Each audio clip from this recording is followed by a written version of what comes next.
From Washington, this is VOA News.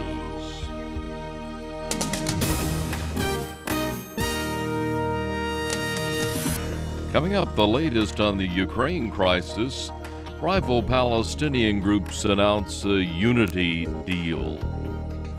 Hello, everyone. I'm Steve Norman. U.S. Army paratroopers landed in Poland on Wednesday at the start of military maneuvers aimed at easing anxieties in allied Eastern European countries alarmed at Russia's annexation of Ukraine's Crimean peninsula. Bartłomiej Sienkiewicz is Poland's interior minister. Oczywiście, że od pewnego czasu państwo polskie się przygotowuje na warianty He said Poland is preparing for the worst scenarios. He said it's not because there is any tension on the Polish-Ukrainian border. The situation there is calm, he said.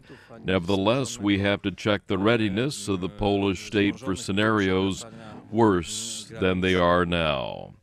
U.S. troop landing comes one day after Ukraine scrapped a truce and resumed its push against armed pro-Russian separatists occupying buildings in several Ukrainian cities near the Russian border.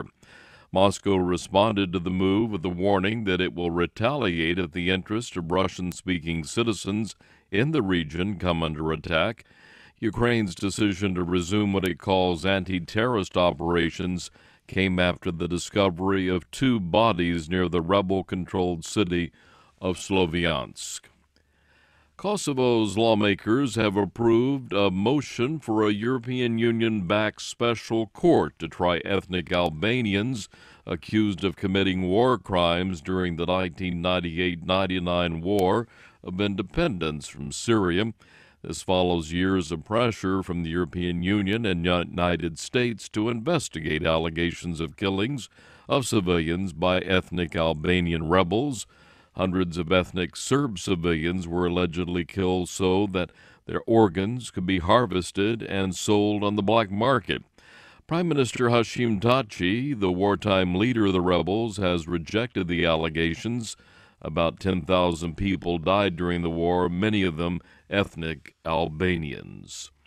The two main Palestinian factions, Fatah and Hamas, have announced a reconciliation deal, saying that they will try to form a unity government in the coming weeks. Hamas and Fatah split violently in 2007 and have since divided their people between two sets of rulers.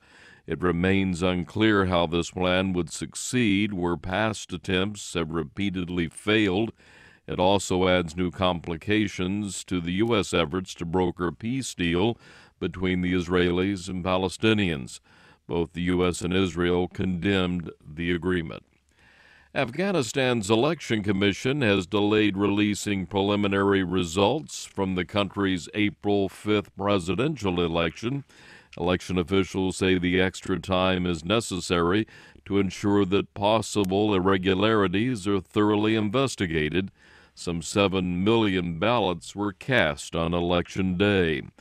Partial results put former Afghan Foreign Minister Abdullah in the lead with 44%, followed by former World Bank economist Ashraf Ghani with 33%. It is unclear whether Abdullah and Ghani will receive more than 50% of the vote in order to avoid a second-round election. World Health Organization says effective vaccines against killer diseases are averting between 2 and 3 million deaths every year. Lisa Schlein has our report. An increasing number of people in all age groups are being immunized against preventable diseases. WHO Director of Immunization, Vaccines and Biologicals, Jean-Marie Okwobele, says polio is on the verge of eradication. He says measles in Africa has gone down dramatically, and the disease is being eliminated in the Americas and in the Pacific region, including China. He says the meningitis vaccine has been an outstanding success in saving lives in Africa. He says Angola and Congo-Brazzaville are launching the introduction of rotavirus vaccines into their national health systems to coincide with World Immunization Week. Lisa Schlein for VOA News, Geneva. Connie Marrero, the oldest living professional baseball player, has died. He died in his native Cuba at the age of 102. Marrero's grandson Wednesday confirmed the death, which came just 2 days before Marrero's 103rd birthday. He played ball in the United States, where he was a pitcher who was renowned for his control and presence. His long and storied career began in Sagua El Grande, 350 kilometers east of Havana. He went on to pitch for a string of Cuban and Mexican teams, including Cuba's national team, before making it to the U.S. Major Leagues in 1950 at the age of 39. This is VOA News.